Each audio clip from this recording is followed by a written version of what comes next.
All right, so on that front, there you go. All right. Let me just show you some other examples. As I mentioned to you, it used to be that China was a large holder of U.S. Treasuries.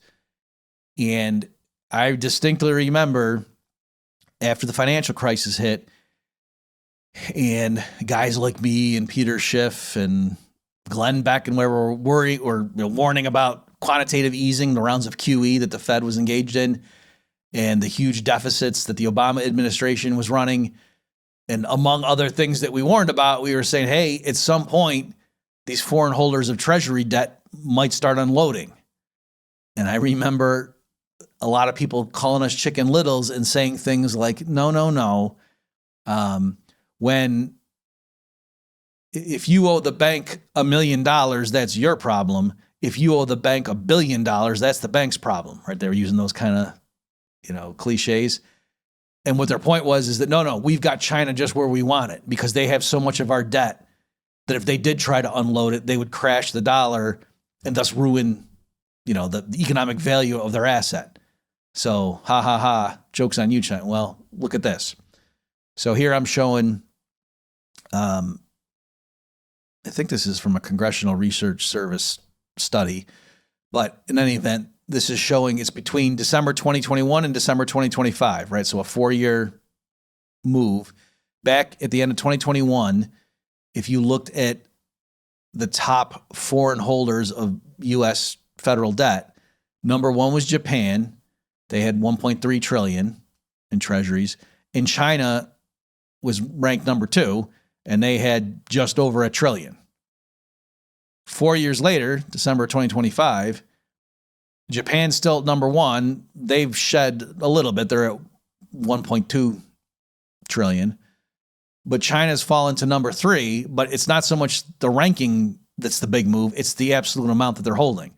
Right now, or as of December, China was only holding $684 billion in treasuries, right? So in the course of 4 years, from 2021 to 2025, December, both times, China went from holding $1 trillion to $684 billion.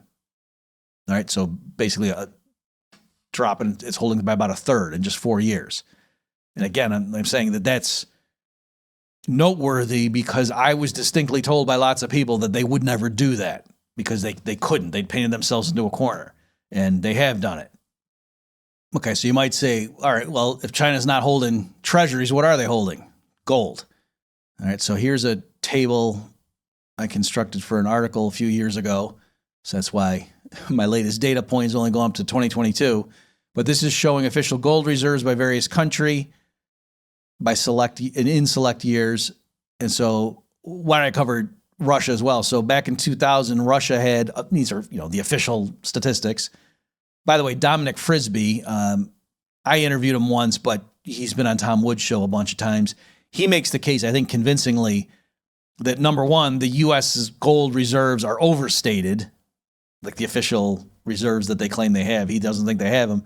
But more important, he thinks the Chinese authorities are deliberately downplaying what they actually hold, right? That they want to be flying under the radar and not have it be so obvious of how much gold they've actually accumulated. And he gives a bunch of evidence, indirect measures and things of more micro data to say, no, they have to have more than what the official they're, reporting.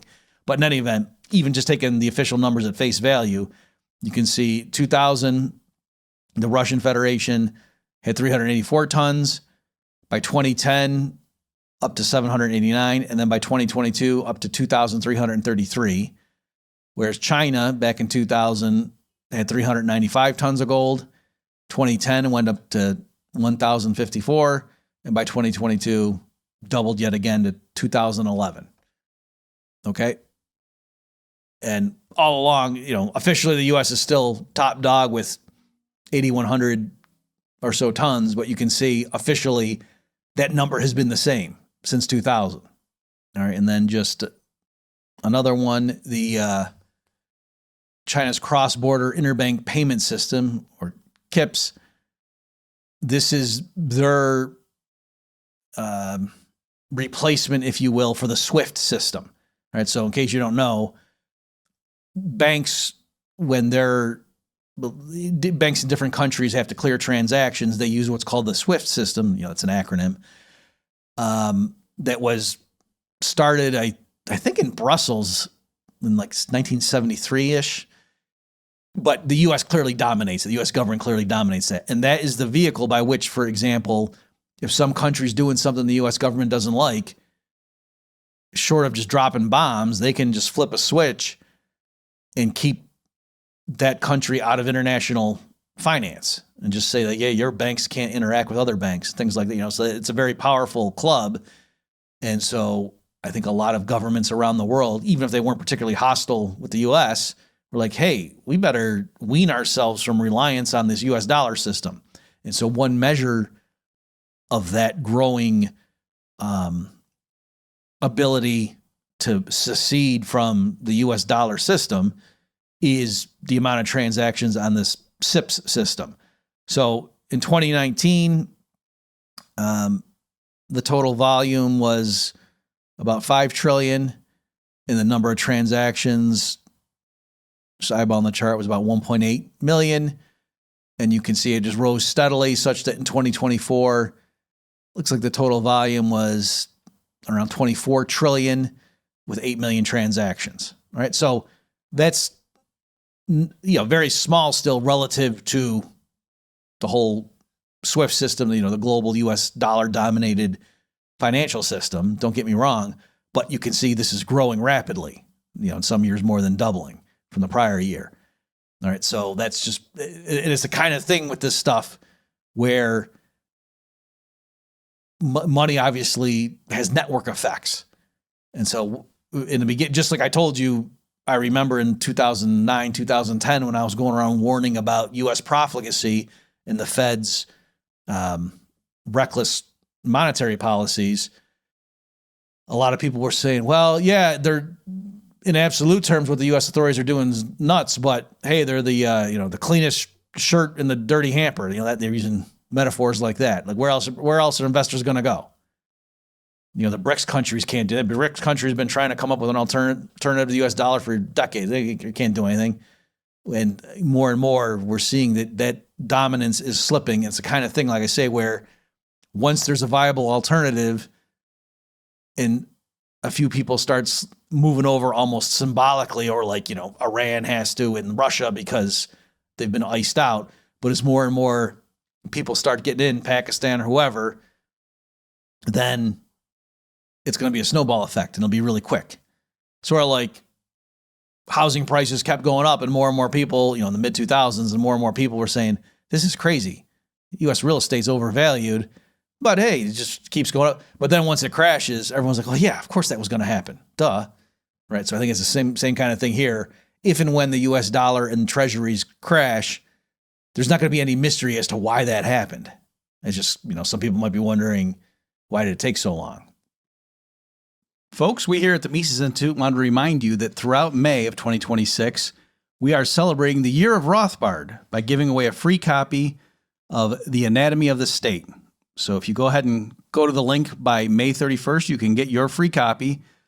Go to Mises.org/HAPODFree. That's Mises.org/HAPODFREE to get your free copy of Murray Rothbard's Anatomy of the State in celebration of his 100th birthday. Okay, so there I've just laid out some of the, the economic indicators. Let me now switch over to more military evidence. So here, this comes from, I'll put a link in the show notes page if you're curious, for my personal podcast, The Bob Murphy Show, aptly named for my personal podcast. A few months ago, I did this like fake briefing for the president, right? And I was trying to be cute with it in the beginning, and I said, folks, we got a special episode here, The Bob Murphy Show. I've obtained this briefing. Somebody recorded it that was recently given by a member of the Rand Corporation to Donald Trump, and let's take a listen. And then people in the YouTube comments thought I was serious, so I didn't want the Secret Service showing up, and so I clarified, no, this is me trying to get in the head of what's going on with the Trump officials. And so I made all this up, like this public data, and I'm just pretending that I'm, giving this presentation to the president. All right. So from that, and I'll link, like I say, to that if you're curious. Incidentally, in there, in this, I think I posted that either in late January or early February. It was after the Venezuela operation for sure, but it was before the attack in Iran. And I just said, as a matter of course, that they're going to close the Strait of Hormuz when we hit Iran again. Like, that was just obvious, right? And so let me just mention that, I don't know what was told to President Trump. So maybe when he says in press conferences he had no idea that they were going to do that, maybe he's being earnest. But clearly, the people involved in the Israeli-U.S.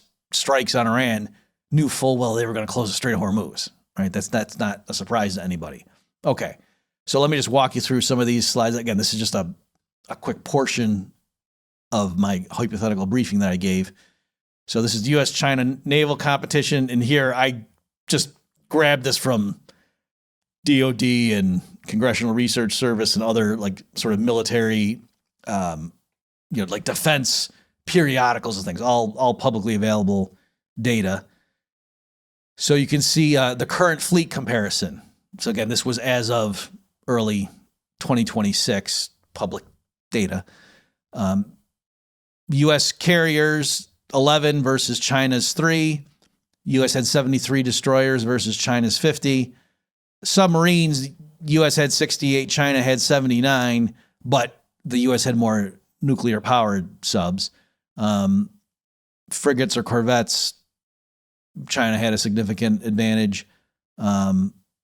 Total fleet, the U.S. only had 299 vessels versus China's 528.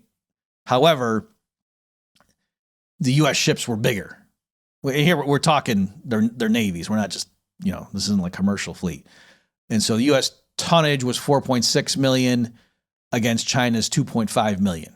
All right. So the next, this slide and the ones I'm going to show you here, to me, really make the case as to why, if you wanted to maintain U.S. hegemony on the global stage, you would think we need to strike right now. Because you can see from this, right now the U.S. has the advantage. The U.S.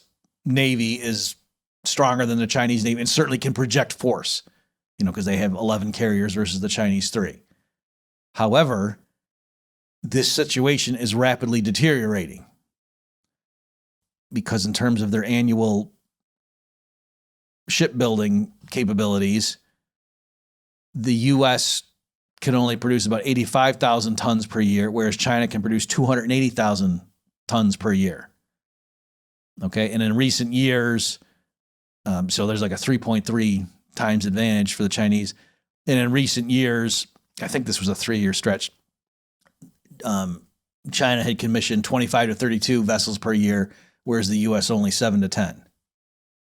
Over the past decade, specifically from 2015 through 2024, the U.S. added 730,000 tons, the equivalent of 7 to 8 aircraft carriers, whereas China added 2,000 and change tons, the equivalent of 20 aircraft carriers. Okay. And then the last one I'll show you from this presentation was, so there we were just looking at actual, naval vessels, military grade ships. But just if you broaden it and ask more generally, the ability to build ships, period, including commercial vessels, it's crazy, the gap. Then it's a 232 to 1 advantage to China. All right, so the U.S. only has 4 major military shipyards, has a bottleneck in producing submarines, can only make about 1.5 a year. Their commercial shipbuilding is basically extinct at this point, whereas China has 150 plus shipbuilding facilities. 40% of global commercial shipbuilding comes from China, rapid build times. And, the point being, they could switch that over if they got into a hot war, or a hot war seemed more and more likely. It would be easy for them to switch that over. Kind of like the U.S. in World War II changed over, like the factories that had been cranking out cars for civilians could be refitted to be cranking out tanks and, armored vehicles and things.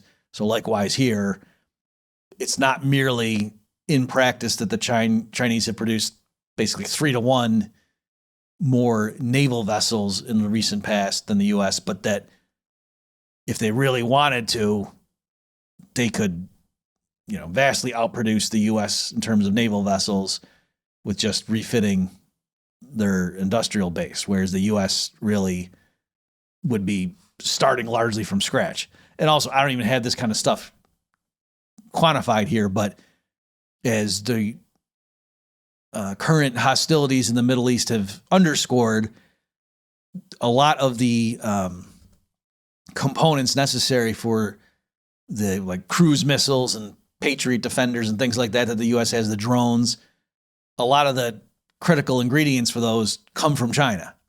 So if we ever got into a situation with them and we've already depleted a lot of those stocks in the war with Iran, then the U.S. is not in a good position. Okay.